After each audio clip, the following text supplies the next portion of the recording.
श्रृंगार सावरे तेरा किसने किया श्रृंगार सावरे तेरा किसने किया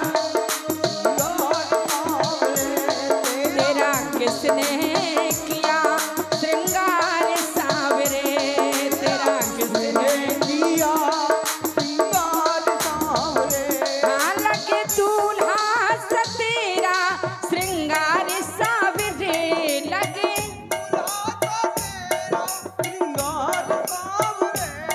तेरा किसने किया श्रृंगार सावरे तेरा किसने किया श्रृंगार सावरे ओ तेरा किसने किया श्रृंगार सावरे तेरा किसने किया श्रृंगार सावरे सभी लोग हाथ उठाकर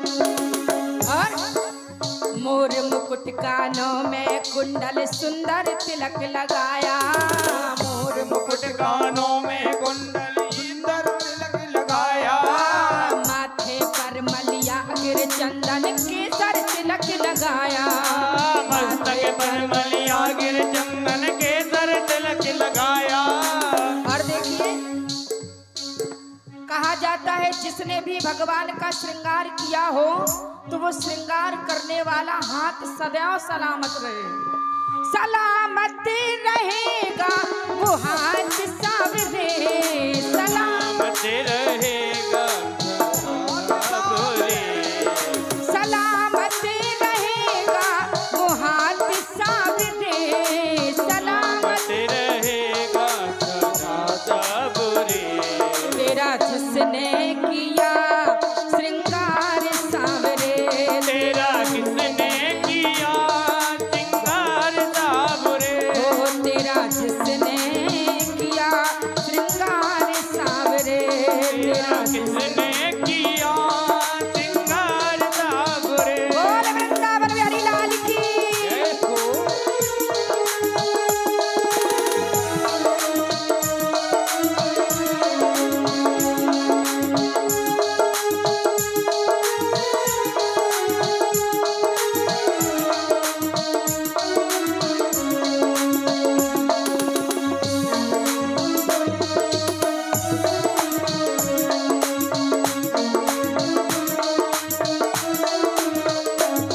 और आओ कन्हैया आओ तुम्हें मैं ऐसा भजन सुनाऊं आओ कन्हैया आओ कन्हैया ऐसा भजन सुनाओ आओ कन्हैया आओ तुम्हें मैं ऐसा भजन सुनाऊं आओ कन्हैया ऐसा भजन सुनाओ ऐसा कोई राग बता दे तू नाचे मैं गाऊं ऐसा कोई राग बता दे मैं नाचूंगा ऐसा कोई राग बता दे तू नाचे मैं गाऊं ऐसा कोई राग बता दे मैं नाचूंगा और आज जैसे कि यहाँ बांके बिहारी जी की मैया रुक्मणी के साथ विवाह हुआ और सभी लोगों ने भाव विभोर होकर के उत्साह मनाते हुए रुक्मणी मंगल रुक्मणी विवाह को अपने नैनों से दर्शन करते हुए आज अपने जीवन को जैसे धन्य बनाया तो हम बिहारी जी से प्रार्थना करेंगे महकता रहे ये दरबार सावरे महकता रहे ये दरबार सावरे महकता रहे ये दरबार सावरे महकता रहे दरबार सावरे तेरा किसने किया श्रृंगार सावरे तेरा किसने किया श्रृंगार सावरे तेरा किसने किया श्रृंगार सावरे तेरा किसने किया श्रृंगार सावरे बोलो राधे राधे राधे बोलो श्याम श्याम श्याम बोलो राधे राधे राधे बोलो श्याम श्याम बोलो राधे राधे बोलो श्याम श्याम श्याम बोलो राधे राधे बोलो श्याम श्याम श्याम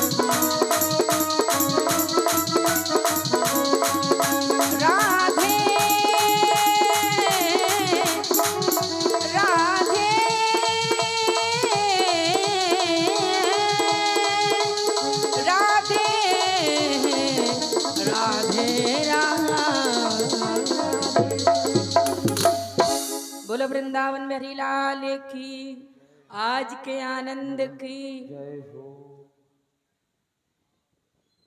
बड़े भाव के साथ सभी लोगों ने आज कथा श्रवण सुनने के साथ साथ दर्शन भी किया, लेकिन विचार करना, रुक्मणी जी के विवाह का जब सभी लोग दर्शन कर रहे थे, हम भी दर्शन कर रहे थे। किसी किसी के भाव में तो ये था कि साक्षात भगवान विराजे हुए हैं मैया रुक्मणी के साथ। किसी किसी के मन और भाव में यही था कि दो बालिकाएं बैठी हुई हैं। अब लोगों की सोच को कहां तक ले जाएंगे, कौन क्या क्या सोच रहा है और कौन कौन किस किस दृष्टि से भगवान का दर्शन कर रहा है। भगवान के शादी की तो छोड़ो, आज भक्त सुदामा जिस समय भगवान के दरबार में जा रहे थे, सभी लोगों को लगा कि शायद ये एक झांकी है, और झांकी मन का मनोरंजन किया करती हैं। तो यहां कोई मन का मनोरंजन नहीं हो रहा था। क्या किसी ने हृदय से इस बात को छुआ कि जिस प्रकार दिखाया जा रहा था, जिस प्रकार बताया जा रहा था, वास्तव में कभी ऐसा हुआ है?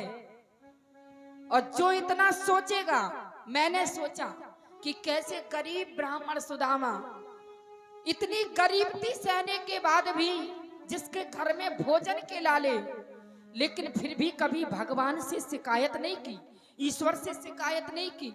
भगवान से मिलने के लिए नंगे पैर तपती हुई धूप में, ना जिसे गर्मी लगे, ना धूप लगे, ना भूख लगे, ना प्यास लगे, गिरते उठते जो भगवान से मिलने की आस लिए चला जा रहा हो, ऐसे भक्त की आप झांकी देख रहे थे कि भगवान से प्रेम करना है तो सुदामा की तरह करो। मैंने देखा यहाँ हमारी माताएं बहनें झांकी को देख रही थी, भाई बंधु भी झांकी को देख रहे थे। जहां तलक की झांकी करने वाले और कराने वाले सब हंस रहे थे, पर मुझे रोना आया, मुझे रोना आया। क्यों? क्योंकि मैंने उसको देखा और देखकर किस बात को स्वीकार किया कि वाकई में क्या कोई भगवान से इतना प्रेम कर सकता है? क्या ईश्वर से कोई इतनी सच्ची लगन लगा सकता है कि भगवान से मिलने के लिए जिसने समय ना देखा, जिसने दूरी ना देखी, जिसने धूप ना देखी, जिसने छाव ना देखी, जिसने भूख ना देखी, जिसने प्यास ना देखी, जिसके पैरों में टूटी चप्पल भी नहीं, एक एक पैर में 100-100 कांटे लगे हुए थे, लेकिन फिर भी मन में एक भाव कि मैं अपने कृष्ण से मिलने जाऊं, अपने लाला से मिलने जाऊं। और ये सच्ची लगन, ये सच्चा प्रेम देखकर मुझे रोना आया। प्यारे, यदि प्रेम करना है तो सुदामा की तरह करो, कृष्ण की तरह करो।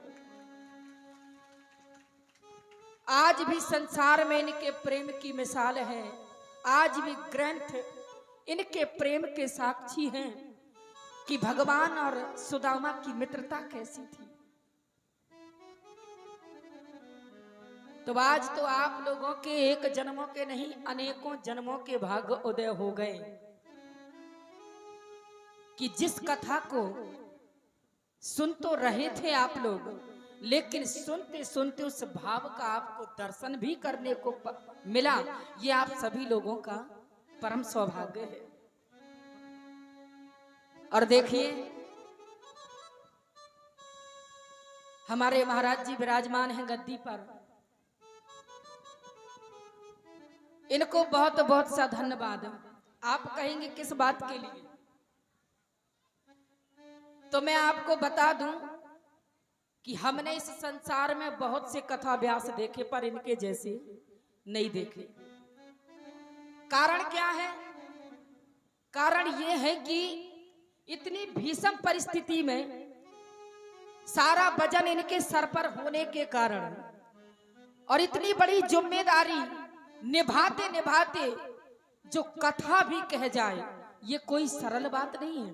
व्यक्ति एक काम करता है तो दूसरा छूट जाता है। मैं भी एक कथा व्यास हूँ। यदि मैं कथा करती हूँ तो कथा के अलावा मुझसे कोई दूसरा कार्य नहीं होता। लेकिन मैं 5 दिन से यहाँ निरंतर इनको देख रही हूँ कि इनके लिए खाली कथा का भाव नहीं है, कथा का वजन नहीं है, इनके लिए पूरे यज्ञ का वजन रखा हुआ है और सब कुछ इन्होंने संभाला। इसलिए मैं इनको बहुत बहुत सा धन्यवाद करती हूँ।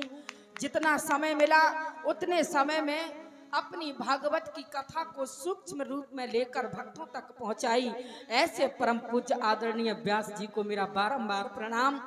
मंच पर उपस्थित हमारे सभी कलाकार बंधु और यज्ञ भगवान के हमारे सभी यज्ञाचार बंधु, रामलीला को करने वाले मेरे सभी रामलीला के कलाकार बंधु, इस कार्य को करने वाले सभी गांव बस्ती कमेटी बंधु, दूर तरह से पधारे हुए सभी श्रोता जन भक्तजन, सीता अनसुईया के पद चिन्हों पर चलने वाली मेरी समस्त माताएं बहनें, मंच की शोभा को बढ़ाने वाले सभी नन्हे मुन्ने बाल गोपाल, सिय राम में सब जग जानी करहो प्रणाम जोर झुक पाने की भावना रखते हुए, आज जैसे कि कथा का समय तो नहीं रहा, समय तो आगे चला गया है। और वैसे भी जिसने अपनी आंखों से भगवान के विवाह का दर्शन कर लिया हो, तो मैं तो दर्शन करते करते इतना खो गई कि मुझसे तो अब कथा कहा भी नहीं जा रहा है। इतना खो गई हूं भगवान के विवाह में दर्शन करते करते और आपका भाव देखते देखते कि मेरी समझ में नहीं आ रहा है कि जो भगवान का विवाह अपने नेत्रों से देख ले, भला उसका मन और उसके नेत्र कहीं दूसरी जगह कैसे लग सकते हैं। प्यारे, यहाँ कोई 2 बेटियां नहीं बैठी थी, साक्षात वो परब्रह्म परमात्मा। यदि आप गौर से देखते तो वाकई में परमात्मा का दर्शन हो रहा था। जगत जननी माता रुक्मणी जी का दर्शन हो रहा था, पर देखने के लिए भाव की जरूरत है। कैसे? बाबा तुलसीदास जी लिखते हैं, जाकी रही भावे ना जैसी, जाकी रही भावे ना जैसी,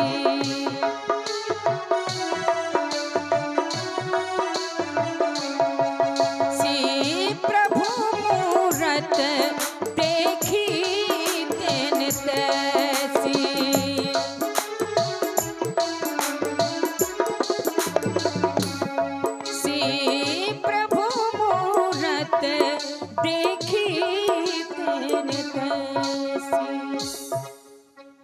जाकी रही भावना जैसी, प्रभु मूरत देखी तेन तैसी।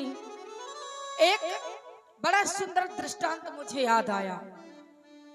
एक बार सुबह सुबह एक पहलवान एक बगीचे में घूमने के लिए निकला और पहलवान ने सुना कि एक पेड़ की डाल पर एक चिड़िया सुंदर आवाज में चहक रही थी।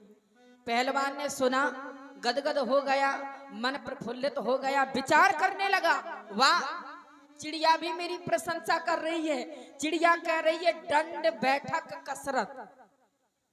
और थोड़ी देर में वहीं से एक सब्जी बेचने वाला कृषक निकला और जब सब्जी बेचने वाले ने चिड़िया की आवाज को सुना तो कहने लगा, क्या बात है भाई, चिड़िया भी स्वाद जानती है। चिड़िया क्या कह रही है? चिड़िया कह रही है प्याज लहसुन अदरक। और थोड़ी देर में वहीं से भगवान का एक भक्त निकला। भक्त ने जब चिड़िया की आवाज को सुना तो भक्त प्रसन्न हो गया। भाई, आज का मानव भगवान का नाम ले या ना ले, लेकिन एक पक्षी भगवान का नाम ले रहा है। बोले चिड़िया क्या बोल रही है? बोले चिड़िया बोल रही है सीता राम दशरथ। अब कोई कहता है दंड बैठक कसरत, कोई कहता है प्याज लहसुन अदरक, तो कोई कहता है सीता राम दशरथ। ठीक उसी प्रकार इसी भाव को लेकर के बाबा तुलसीदास जी ने लिखा कि भाई ना वहाँ दंड बैठक कसरत है, ना वहाँ प्याज लहसुन अदरक है, ना वहाँ सीताराम दशरथ है। वहाँ तो चिड़िया जिसकी जो भाषा वही बोल रही है। पर एक भाव की बात है, जाकी रही भावना जैसी, प्रभु मूरत देखी तेने तैसी। जिसके जो भाव होता है व्यक्ति को वही दिखाई देता है। और जब तक भाव नहीं है तब तक आगे भी यदि भगवान खड़े हो जाएं तो तुम्हें दर्शन देने वाले नहीं है। तो सभी लोग भगवान से भाव विभोर होकर के कहेंगे कि मुझे ऐसी लगन तू लगा दे, मुझे ऐसी लगन तू लगा दे। कौन कौन चाहता है कि बिहारी जी से मेरी लगन लग जाए? इतने कम लोग? सभी लोग चाहते हैं ना कि भगवान से हमारी लगन लग जाए। तो सभी लोग उच्च स्वर में बोल वृंदावन बिहारी लाल की, और झूमते हुए तालियां बजाते हुए, अरे मुझे ऐसी लगन तू लगा दे कि तेरे बिना पले ना रहूं। मुझे ऐसी लगन तू लगा दे मैं तेरे बिना पले ना रहूं। ओ मुझे ऐसी लगन तू लगा दे मैं तेरे बिना पले ना रहूं। मुझे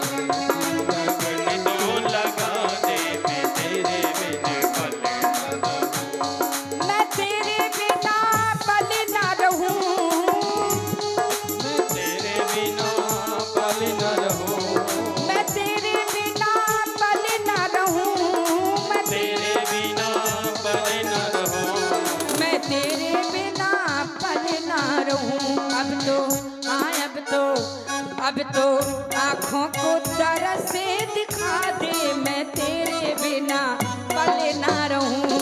अब तो आँखों को दिखा दे मैं तेरे बिना पले ना रहूं। बोल वृंदावन बिहारी लाल की।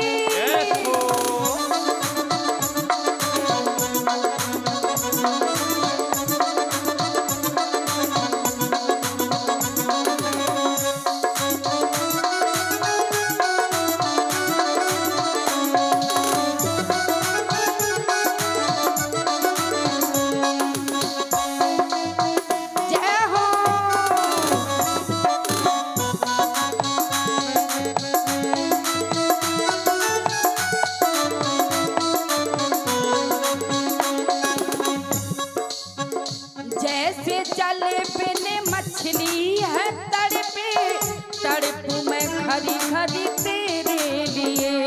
हाँ जैसे जल बिन मछली है तड़पे, तड़पू मैं खरी खरी तेरे लिए। हाँ तड़पू मैं, ओ तड़पू मैं घरी घरी तेरे लिए।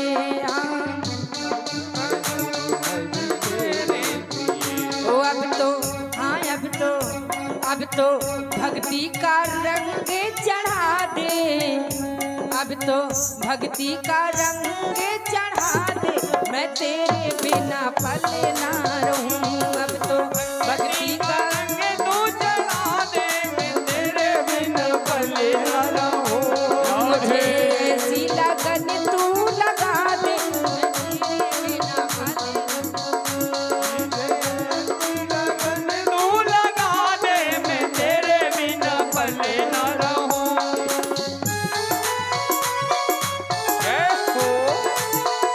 पंखा को चालू कराइए, लाइट वाले काम है। राधे राधे।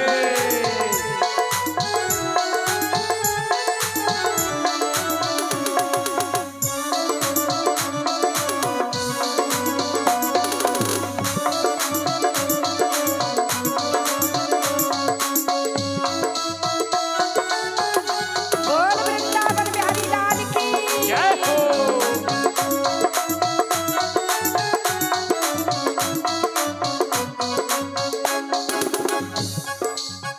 और देखो हमें लग रहा है या तो आप नाचते नाचते थक गई हैं या फिर नाचना नहीं चाहती हैं, और या फिर आपको मेरा भजन अच्छा नहीं लग रहा है? अच्छा लग रहा है तो फिर क्या हुआ, नाच क्यों नहीं रही है? मैं तेरे बिना भले ना रहूं, मुझे ऐसी लगन तू लगा दे। मैं तेरे बिना मुझे ऐसी तू लगन लगा दे, मैं तेरे बिना भले न रहूं। जय हो जय हो।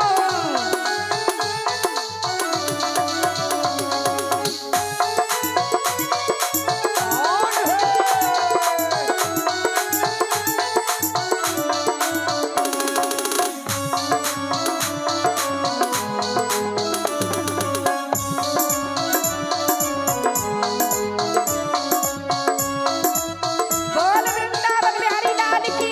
जय हो सभी लोग तालियां बजाते हुए।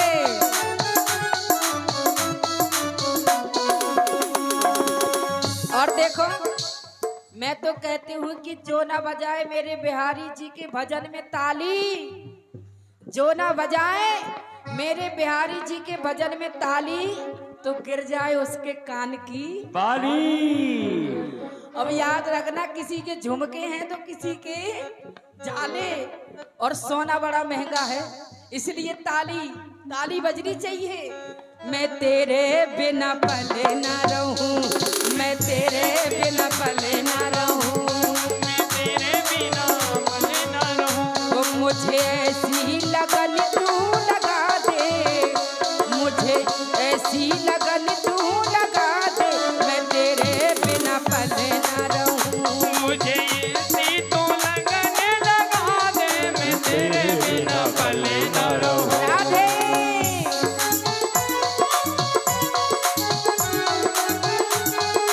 जय हो श्री राधे। यो राधे।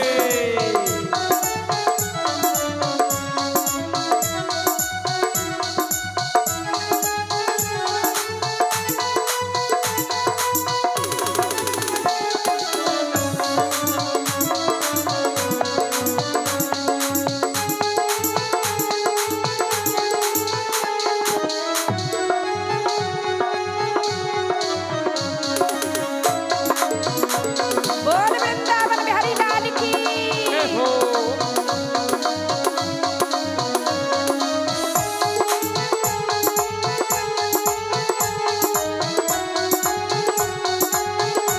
बड़े भाव से आज बिहारी जी की शादी हुई है, विवाह हुआ है।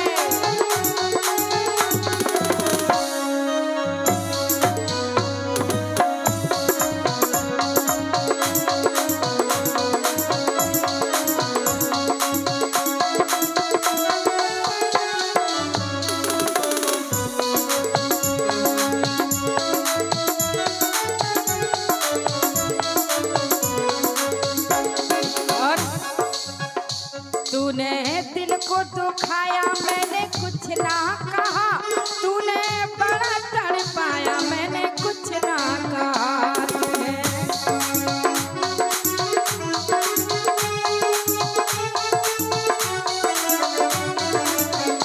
तूने दिल को दुखाया, मैंने कुछ ना कहा, तूने बड़ा तड़पाया, मैंने कुछ ना कहा।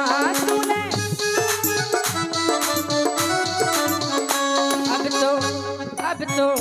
अब तो प्रेम का दीप जला दे, अब तो प्रेम का दीप जला दे।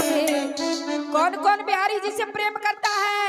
सभी लोग हाथ उठाएंगे और ऊपर हाथ ताली बजाते हुए। अब तो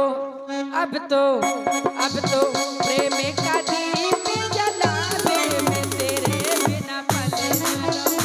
अब तो प्रेम का दीप जला दे, मैं तेरे बिना पले ना रहूं। राधे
अब सभी लोग बैठ जाएंगे अपनी अपनी जगह पे, सभी लोग। फिर जब हम आपसे कहें तभी आपको नृत्य करना है, तब तक शांति से बैठेंगे सभी लोग अपने अपने स्थान पर।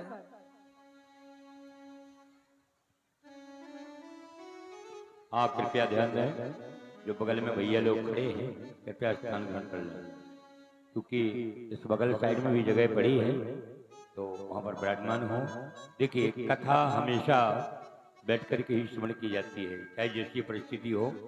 खड़ा तो वहाँ होना चाहिए जहाँ लाखों की भीड़ हो और नेता मंच पर भाषण कर रहा हो, चारों तरफ पुलिस पीएससी ब्लैक कमांडो लगी हो, ना जाने क्या बोल जाए नेता और लाठी चार्ज ना हो जाए, इसलिए वहां खड़ा होना पड़ता है कि भाग तो सकते हैं।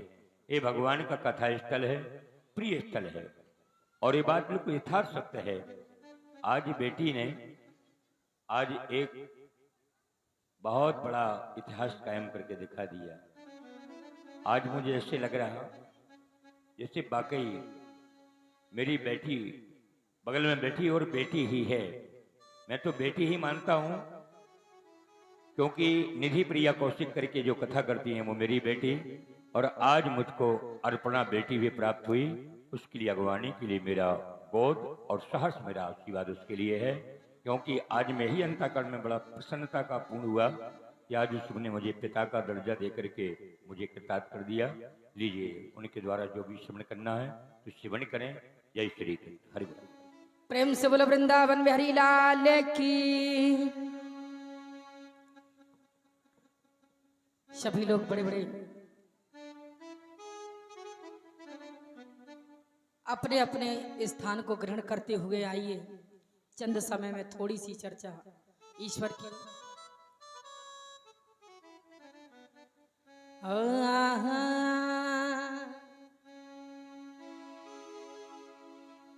जाको राखे साया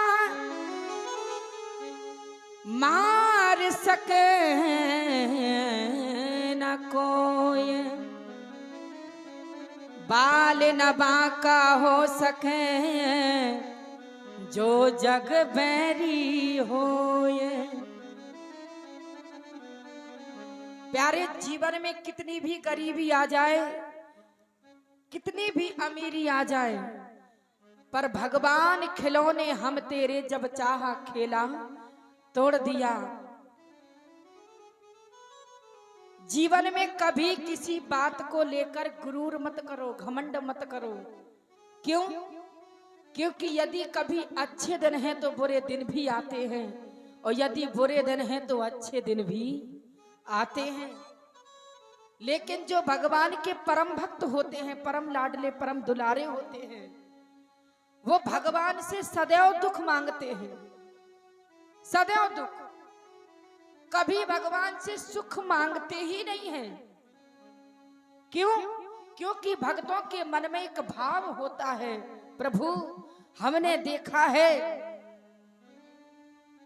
कि दुख वो है जिसे पाकर के व्यक्ति तुम्हें याद करता है, और सुख वो है जिसे पाकर के व्यक्ति भगवान तो क्या अपने जन्मदाता माँ बाप को भी भूल जाता है। इसलिए भगवान के भक्त भगवान से एक ही बात कहते हैं, ऐसे सुख के सिल पड़े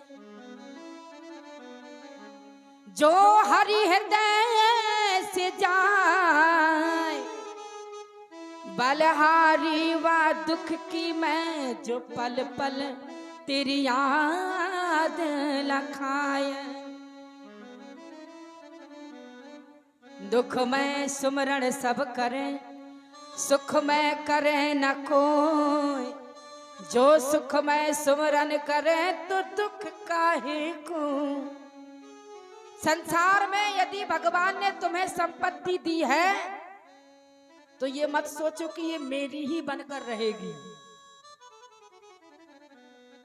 ये किसी एक की बनने वाली नहीं है।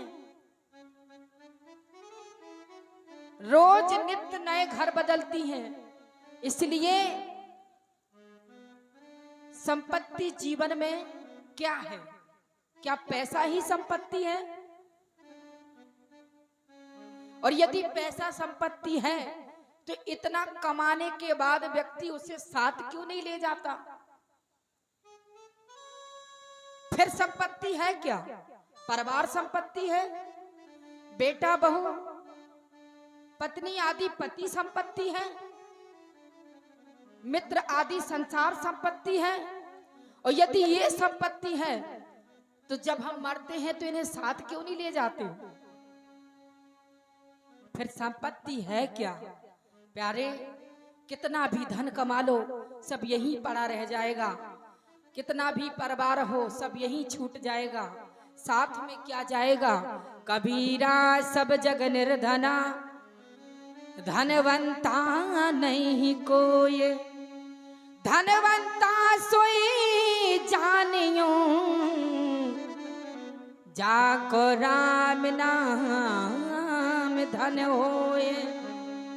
जिसने संसार में भगवान के नाम की संपत्ति कमा ली, भगवान के नाम का धन कमा लिया, वो कभी ना तो यहाँ छूटेगा और ना वहां छूटेगा, साथ में जाएगा वो।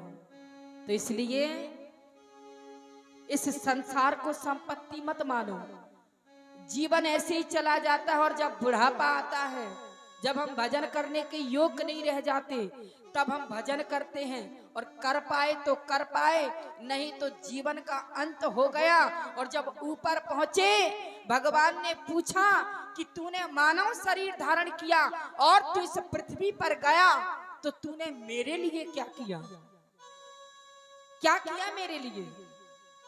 तब ये जीव भगवान से प्रार्थना करता है, गलती मनाता है, प्रभु मुझे माफ कर दो।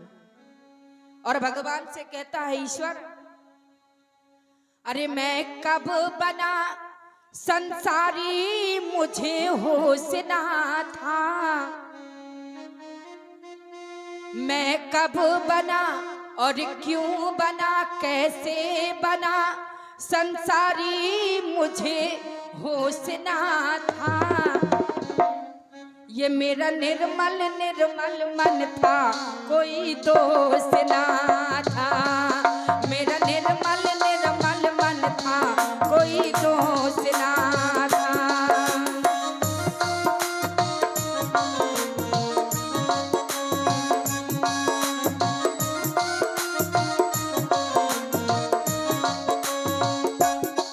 मैं कब बना संसारी, मुझे होश ना था, मैं कब बना संसारी, मुझे होश ना था। मेरा निर्मल मेरा निर्मल मेरा निर्मल निर्मल मन था, कोई दोष ना था, मेरा निर्मल निर्मल मन था, कोई दोष ना था।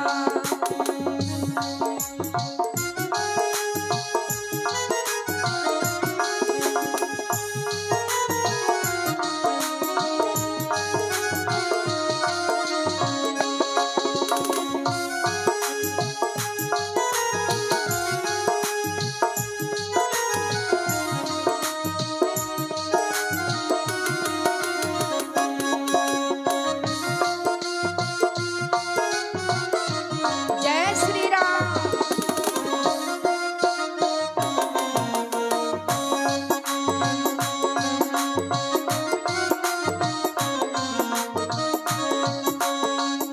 और कहते हैं जब ये जीव माँ के गर्भ में आता है तो कहते संसार में सबसे बड़ा नरक इस जीव को माँ के गर्भ में भोगना पड़ता है, सबसे बड़ा नरक। और जब जीव माँ के गर्भ में होता है तो भगवान से प्रार्थना करता, ईश्वर मुझे बाहर निकाल। भगवान कहते मैं तुझे बाहर निकालूंगा तो करेगा क्या?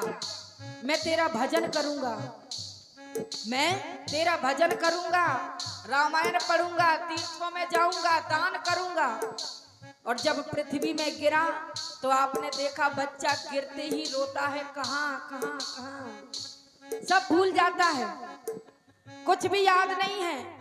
और जब लौट कर जाता है तब याद करता है, प्रभु हो जैसे मुझे ज्ञात हुआ मन उलझाया है, जैसे मुझे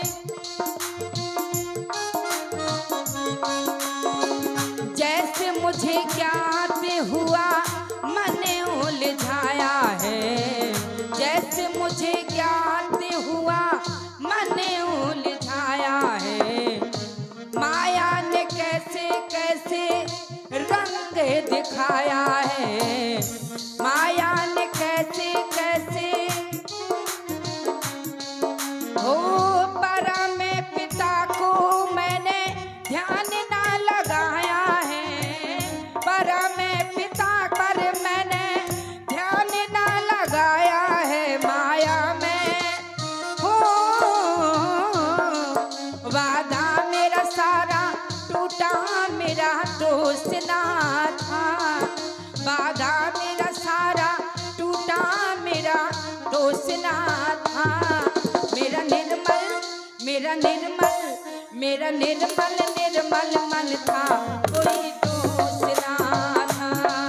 मेरा निर्मल निर्मल मन था, कोई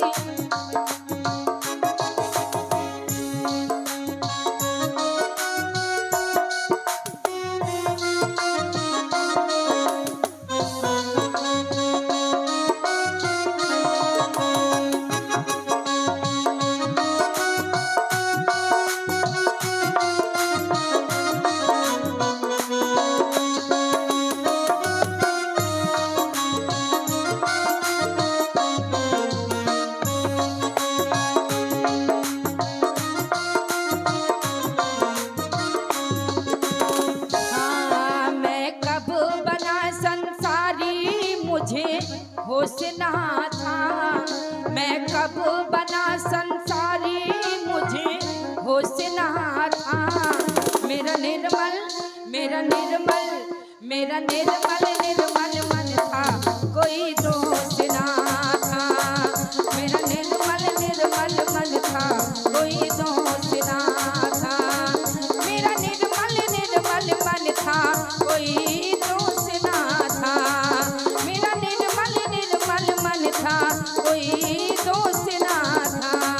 मेरा निर्मल मेरा निर्मल मेरा निर्मल निर्मल मन था, कोई दोष ना था। मेरा निर्मल निर्मल मन था, कोई दोष ना था। मेरा निर्मल निर्मल मन था, कोई दोष ना था। बोल रघुविंद सरकार की। जीवन में जितना भी करो इतना जरूर ध्यान रखो कि हम जो कर रहे हैं वो किया हुआ हमें पलट कर मिलने वाला है। चाहे अच्छा करोगे तो मिलेगा, बुरा करोगे तो मिलेगा। क्यों? क्योंकि कर्म प्रधान विश्व रच राखा, और जो जस करहे सो तस फल चाखा। जो जैसा करता है उसको वैसा भरना ही पड़ता है। आइए 5 मिनट की चर्चा, इसके बाद एक सुंदर सा भजन। सभी लोग भाव विभोर होकर के भजन करेंगे, नाचेंगे, फिर आरती होगी। सभी लोग आरती प्रसाद लेकर जाएंगे। देखिए आज कथा का विश्राम दिवस है, इसके बाद कल से कथा नहीं होनी है। फिर धूम ऋषि जी से आपको प्रार्थना करनी पड़ेगी कि ईश्वर ये समय दोबारा आए, और दोबारा क्या बार बार आए। लेकिन उसके लिए भी तुम्हें थोड़ा इंतजार करना पड़ेगा ये समय पाने के लिए। और घर का काम तो जिंदगी भर का है, जब तक हो तब तक का है। इसलिए अगर 10-5 मिनट देर भी हो जाए तो कोई बड़ी बात नहीं है। बोलो वृंदावन बिहारी लाल की। एक छोटी सी चर्चा, आप बड़ी सुंदर चर्चा श्रवण कर रहे थे सुदामा जी की।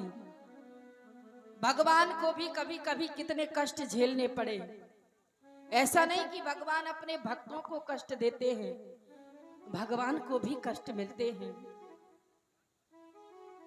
और रामचरितमानस में आप देखेंगे कि रामचरितमानस की जो मर्यादा है, वो मर्यादा का दर्शन आप कैसे करेंगे।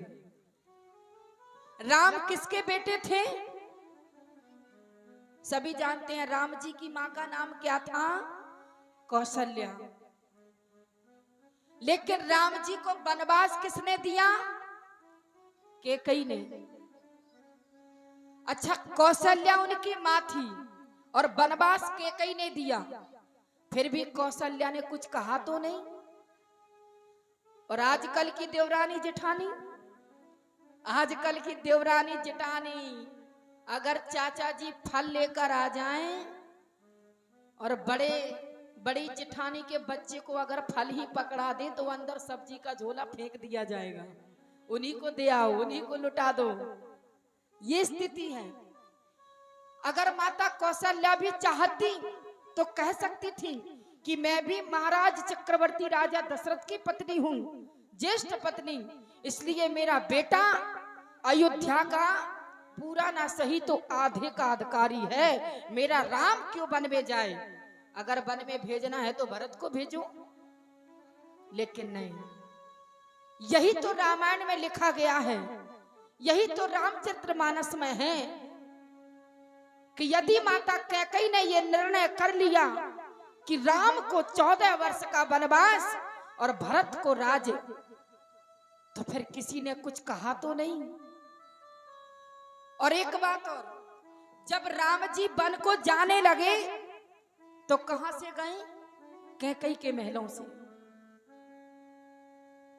राम जी वन को गए तो कैकेयी के महलों से, और जब भरत जी ननहाल से आए तो सबसे पहले कहां गए? कैकेयी के महलों में। क्यों?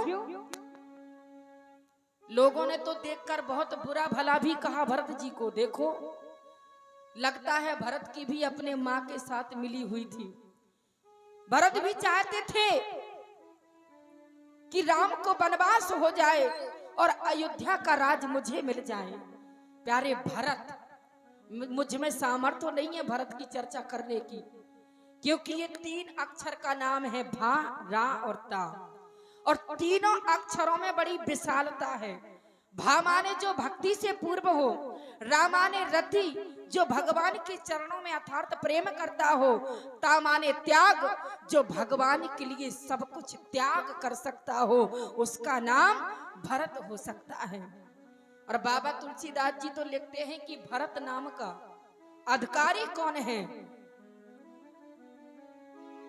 बेसो भरण पोषण कार्य जोई, बेसो भरण पोषण कार्य जोई।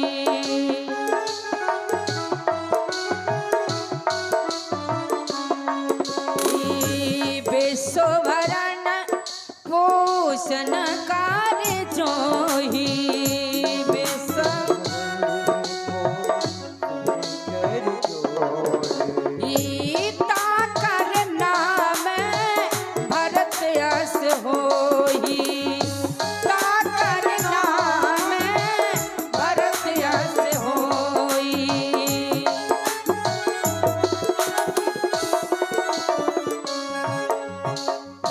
विश्ववरण पोषण कर जोई, ताकर नाम भरत आस होई।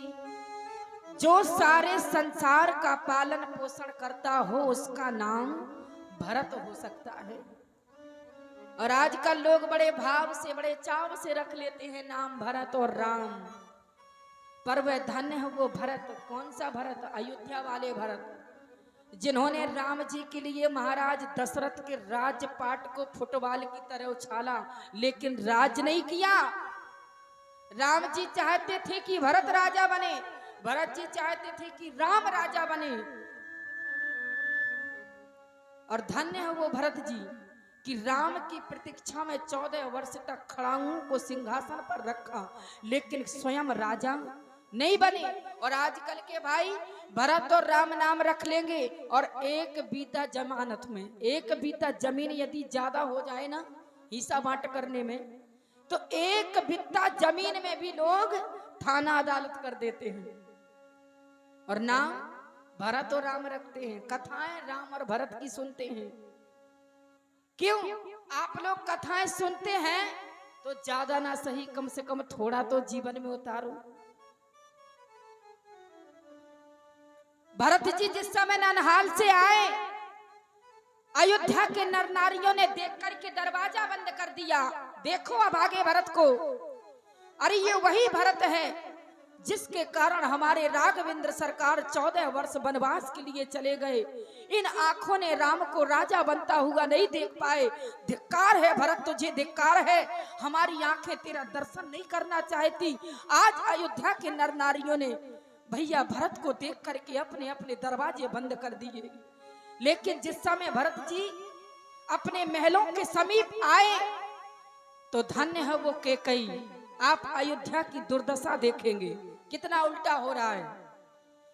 जिस पत्नी का पति का स्वर्गवास हो गया हो, जिस पत्नी के पति का स्वर्गवास हो गया हो, उस पत्नी का पुत्र यदि बाहर से आए तो क्या वो पत्नी अपने पति को छोड़कर अपने पुत्र की आरती करेगी?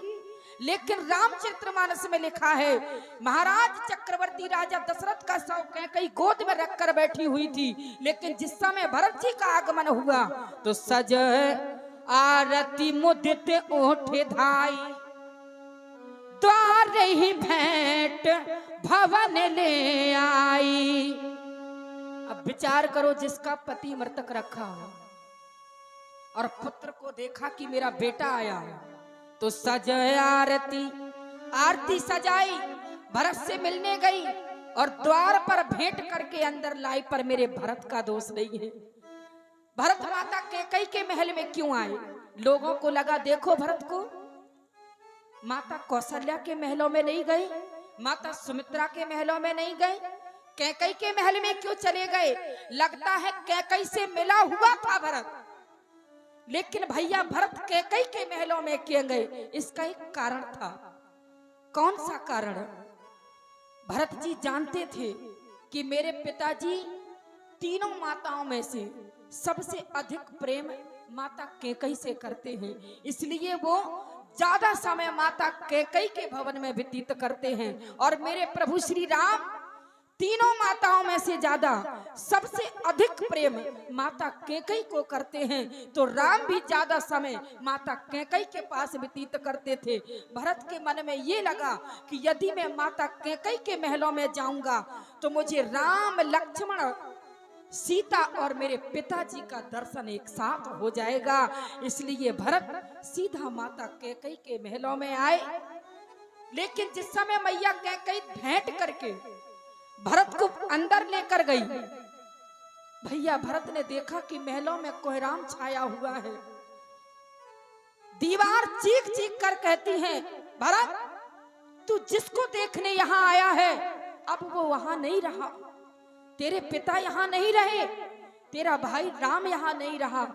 आज भैया भरत ने चारों तरफ देखा और माँ से पूछने लगे, माँ कहो कहाँ तात, कहाँ सब माता?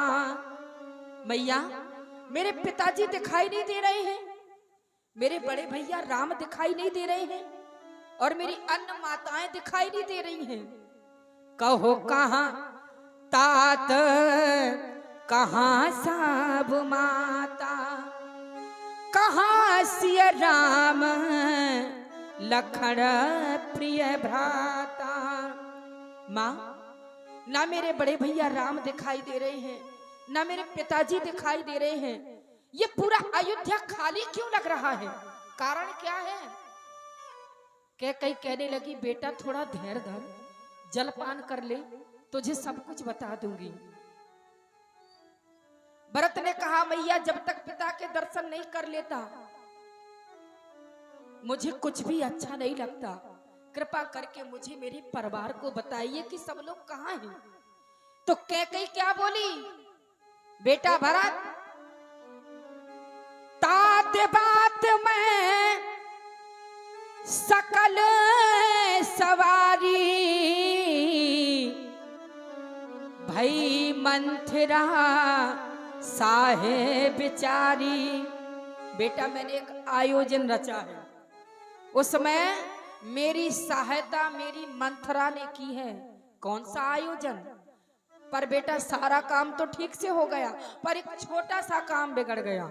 आप कैकई की भाषा देखेंगे और बाबा तुलसीदास जी लिखते हैं, कैकई भैया भरत से कह रही हैं, अपने पुत्र से कह रही हैं, बेटा भरत, काम तो सब सवर गया, तात बात में सकल सवारी, सब कुछ सवर गया, पर एक छोटा सा काम बिगड़ गया। कौन सा काम? कछुक काज विधि बीच बिगाड़ो। कछुक यानी कुछ कार्य बिगड़ गया, और वो कुछ कार्य कौन सा? भूपत सुरपत पुर पाग धार्यो। धन्य है माता कैकई, पति का देहांत हो गया और मैया कैकई कहती हैं कि कुछ काम बिगड़ गया कि तुम्हारे पिताजी का स्वर्गवास हो गया। जिस स्त्री के जीवन से पति चला जाए, जिस स्त्री के जीवन से सुहाग चला जाए, क्या ये थोड़ा सा छोटा सा काम है? बाबा तुलसीदास जी लिखते हैं, जिया बिन देह नदी बिन बारी, तैसे ही नाथ पुरुष बिन नारी।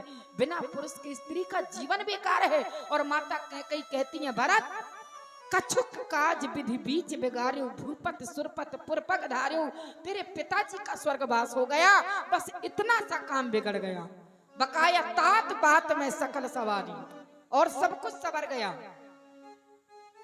लेकिन जिस समय भैया भरत ने इतना सुना, आज भरत धड़ाम से पृथ्वी पर गिर गए और जोर जोर से मस्तक पृथ्वी पर टेक कर रोने लगे, पिताजी तात तात हाँ तात पुकारी, परे ओ भूम तल व्याकुल भारी। आज भैया भरत हे तात कहकर के पृथ्वी पर गिर गए। लंबी सांस लेकर के बोले, माँ, मेरे पिताजी को क्या किसी रोग ने घेरा था? मेरे पिताजी को ऐसा क्या हो गया जो मुझे छोड़कर के स्वर्गवास चले गए, मुझसे मिले भी नहीं? और हे पिताजी, यदि जाना ही था तो जाते समय कम से कम मुझ अभागे को राम के हाथों में सौंप कर तो जाते, मेरा क्या होगा?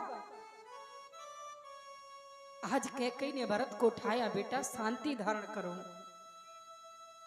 जीवन मरण जस अपजस विधि, हाँ आना जाना तो लगा ही रहता है। पर भरत ने कहा, मां वो तो ठीक है, पर मेरे पिताजी का स्वर्गवास हो गया, क्यों? कोई कारण? माता कैकई कहने लगी, बेटा कारण कोई नहीं था, बस खाली 2 वरदान मेरे थे, मैंने 2 वरदान मांगे, तुम्हारे पिताजी दे नहीं पाए। भरत को बड़ा आश्चर्य हुआ। भैया भरत बोले, मां, क्या तुमने मेरे पिताजी के प्राण मांग लिए? नहीं बेटा, प्राण नहीं मांगे, फिर क्या मांगा? ज्यादा कुछ नहीं, पहले वरदान में तुम्हारे लिए राज मांगा। भरत ने कहा, मेरे लिए राज? क्यों? बड़े भैया राम के लिए क्यों नहीं? कैकई बोली, उसके लिए तो और भी बड़ा राज मांगा। क्या? तापस भेष विशेष उदासी, 14 वर्ष राम बनवासी। भरत, राम के लिए तो मैंने 14 वर्ष का वनवास मांगा है। प्यारे, जिस समय भरत ने राम का वनवास जाना सुना तो पिता का मरना भूल गया। तो विचार करो भाइयों में प्रेम कितना होगा। रामचरितमानस में बाबा तुलसीदास जी भाइयों का प्रेम दर्शाते हैं। कहते हैं, जिस समय भरतलाल जी ने प्रभु श्री राम का वन जाना सुना तो पिता का मरना भूल गया। बाबा तुलसीदास जी दोहा लिखते हैं, भरत ही बिसरहु पितु मरण, सुनत राम बन गौन, हे तू अपन को जान जिए थकते रहे धर मौन। आज भरत जी को पिता का मरना भूल गया। भरत ही बिसरहु पितु मरण, सुनत राम बन गौन, हे तू अपन को जान जिए थकते रहे धर मौन। आज भरत जी अपने आप को दोषी मानने लगे। पिता के मरने में तो रोना आया, पर राम का बन जाना जब सुना तो रोना नहीं आया। प्यारे, जब व्यक्ति सदमा में चला जाता है ना, जिससे हम कहते हैं उसे सदमा लग गया। आज भरत जी सदमे में खड़े हैं, धर्मौन, ना तो रोना आ रहा है ना बोलना आ रहा है। कैसे खड़े हैं? जैसे किसी सिंह की गर्जन सुन करके हिरनी सहम जाता है। आज उसी कारण भरतलाल जी ने जिस समय राम का बन जाना सुना तो हे तू अपन को जान जिए थकते रहे धार मौन। आज भरत जी मौन धारण करके खड़े हैं। काफी देर बाद भरत जी ने कहा, महारानी कैकेयी, मां का शब्द भूल गए। महारानी कैकेयी, अरे तू तो कहती थी भरत तू तो मेरी गोद का दुलारा है, पर राम तो मेरी आंखों का तारा है। पर तूने जब मेरे प्रभु श्री राम के लिए 14 वर्ष का वनवास मांगा तो तेरे दर्द नहीं हुआ। बारे मांगत मन भई न पीरा, गिरो जीव मुख पर हो न कीरा। अरे जब तूने ऐसा वरदान मांगा तो तेरी जीभ कट के क्यों ना गिर गई, तेरे मुख में कीड़े क्यों ना पड़ गए। विचार करना, भरत जी ने सबसे पहले जीभ को श्राप दिया। क्यों? क्योंकि कैकेयी का पहला वरदान क्या था? राज। और जब आप राज कहेंगे तो राज्य में जीभ का प्रयोग होगा, ना कि होठों का प्रयोग। तो भरत जी बोले, जब तूने मेरे लिए राज कहा तो तेरी जीभ कट के क्यों ना गिर गई। दूसरा वरदान वन, तो वन में होठों का प्रयोग है, तो मुख पड़े हो न कीड़ा, तेरे मुख में कीड़े क्यों ना पड़ गए। अभागिन, तूने पेड़ को काट कर पत्तों को सींचा और मछली के जीने के लिए जल उलीच डाला। जो पे कुरचे रहे अस तो ही, तो जनमत काहे न मारे हो मोही। अगर तेरे मन में ऐसा कुटिल विचार आना था तो तूने मुझे जन्मते ही क्यों ना मार डाला। इससे अच्छा तो तू जन्म देकर मुझे मार देती, तो कम से कम ये दिन तो मुझे देखने को ना मिलते। हंस वंश दशरथ जनक राम लखन से भाई, जननी तू जननी भई विधि सन कछु ना बसाई। आज भरतलाल जी माता कैकेयी को धिक्कार कर मैया कौशल्या की महलों की ओर चल पड़े। मैया कौशल्या का दर्शन करने के लिए चल पड़े। लेकिन जिस समय मैया कौशल्या का दर्शन किया तो मैया कौशल्या की स्थिति क्या थी? मलिन वसन विवरण विकल, कृष शरीर दुख भार, कनक कमल वर मैली वन मानहु हनी तुषार। आज मैया कौशल्या के वस्त्र मैले हैं, फटे हुए हैं। ऐसा सुंदर चमकता हुआ स्वरूप, ऐसे लग रहा है जैसे हरी भरी खेती में पाला मार जाए। मैया का ऐसा सुंदर रूप आज मुरझाया हुआ है। जिस समय भरतलाल जी ने देखा, भरत जी जोर से रोए और मैया को आवाज लगाई, मां पति भी न पूत ही ना, ओ मातरी तुम हो कहाँ। आ गया है घर का वही षड्यंत्रकारी खल यहाँ। हे मां, तुम कहाँ हो? आकर इस अभागे भरत को बद्दुआएं दो, श्राप दो कि भरत तेरे जैसे अभागी संतान के कारण मेरे राम जैसे पुत्र को वन में जाना पड़ा, मेरे दशरथ जैसे पति को स्वर्ग जाना पड़ा। भरत, तू तो सिंहासन के क्या किसी के देखने के काबिल भी नहीं है। लेकिन मैया कौशल्या ने ऐसा कुछ नहीं किया। मैया कौशल्या ने उल्टा भरत को हृदय से लगाया और हृदय से लगा करके अपने पल्लू को उठाया और भरत की आंखों से आंसुओं को साफ करने लगी।